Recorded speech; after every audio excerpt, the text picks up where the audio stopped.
আসসালামু আলাইকুম সবাইকে। আমি শখের গল্প থেকে সাদিয়া বলছি।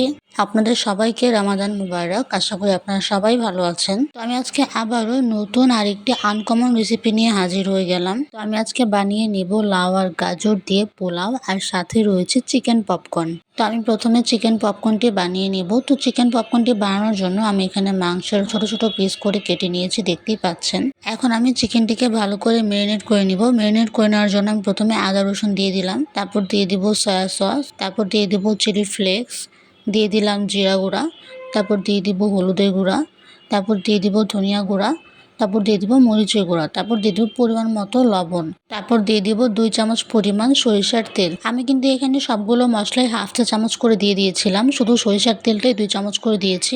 আপনারা চাইলে আপনাদের স্বাদ অনুযায়ী দিয়ে দিতে পারেন। তো আমি এখানে তারপর দিয়ে দিলাম বেসন, তারপর দিয়ে দিব কর্নফ্লাওয়ার। এখন আমি এটাকে ভালো করে মেখে নিব। তো এই তো দেখতেই পাচ্ছেন আমার ভালো করে মাখা হয়ে গিয়েছে। আমার যেহেতু ম্যারিনেট করা হয়ে গিয়েছে, আমি এখন এখান থেকে হাফ রেখে দিব ফ্রোজেন করার জন্য, আর হাফ রেখে দিব ভাজার জন্য। ঠিক এরকম ভাবে ফ্রোজেন করলে কিন্তু আপনাদের অনেকটাই সুবিধা হবে, আর মাংসগুলো একটার সাথে একটা লেগে যাবে না। তো মাংসগুলোকে 1 থেকে 2 ঘন্টা ম্যারিনেট করে রাখার পর আমি এখন এগুলোকে ভালো করে ভেজে নিব।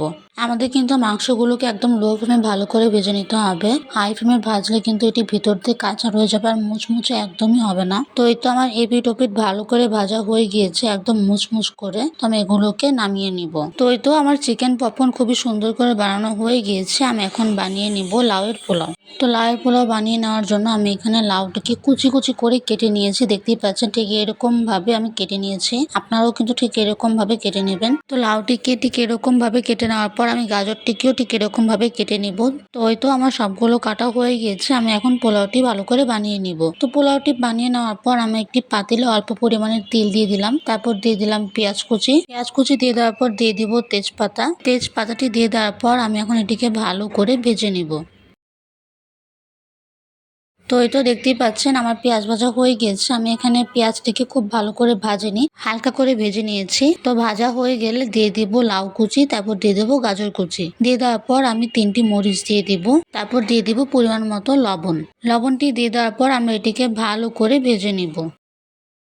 আমাদের খেয়াল রাখতে হবে এটি যেন পড়ে না যায়, আমাদের ভালো করে এটিকে ভেজে নিতে হবে। তো এই তো আমার ভালো করে ভাজা হয়ে গিয়েছে। আমি এখন দিয়ে দিব পোলাওর চাল। আমি এখানে খুব একটা পোলাও চাল দিইনি, আপনারা যতটুকু পোলাও খেতে চান ঠিক ততটুকু চাল দিয়ে দিবেন। পোলাও চালটি দিয়ে দেওয়ার পর আমরা এটিকে ভালো করে আবারও ভেজে নিব।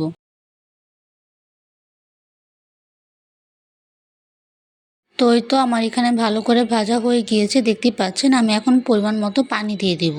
পানি দিয়ে দেওয়ার পর চুলাটি হাই ফ্লেমে দিয়ে 10 মিনিটের জন্য ঢাকনা দিয়ে ঢেকে রেখে দিব। 10 মিনিট পর যখন এটি বলক উঠে যাবে তখন ঢাকনাটি উঠিয়ে আমরা এটিকে ভালো করে নাড়াচাড়া করে নিব। ভালো করে নাড়াচাড়া করা হয়ে গেলে তারপর দিয়ে দিব 1 চামচ পরিমাণ ঘি। আমি এখানে ঘরে তৈরি করা ঘি ব্যবহার করেছি, আপনারা চাইলে বাইরে থেকে কিনে এনেও ব্যবহার করতে পারেন, কোনো রকম সমস্যাই হবে না। তো ঘিটি দিয়ে দেওয়ার পর আমরা চুলার আঁচটি লো ফ্লেমে দিয়ে 10 থেকে 20 মিনিটের জন্য ঢাকনা দিয়ে ঢেকে রেখে দেব।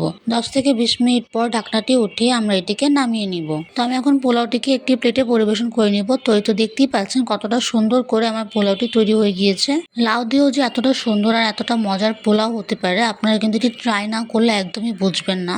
এই লাউয়ের পোলাওটা কিন্তু সবাই অনেকটাই পছন্দ করবে, আর সাথে যেহেতু রয়েছে চিকেন পপকর্ন, তাহলে তো আর কোনো কথাই নেই। আপনারা কিন্তু এটি অবশ্যই ট্রাই করবেন। আশা করি আপনাদের এই রেসিপিটি অনেকটাই ভালো লাগবে, আর ভিডিওটি ভালো লাগলে লাইক শেয়ার কমেন্ট করবেন। আর ঠিক এরকম নতুন নতুন আর আনকমন ভিডিও পেতে আমার চ্যানেলটি সাবস্ক্রাইব করবেন আর আমার পাশে থাকবেন। আপনারা সবাই সুস্থ থাকবেন। আল্লাহ হাফেজ সবাইকে।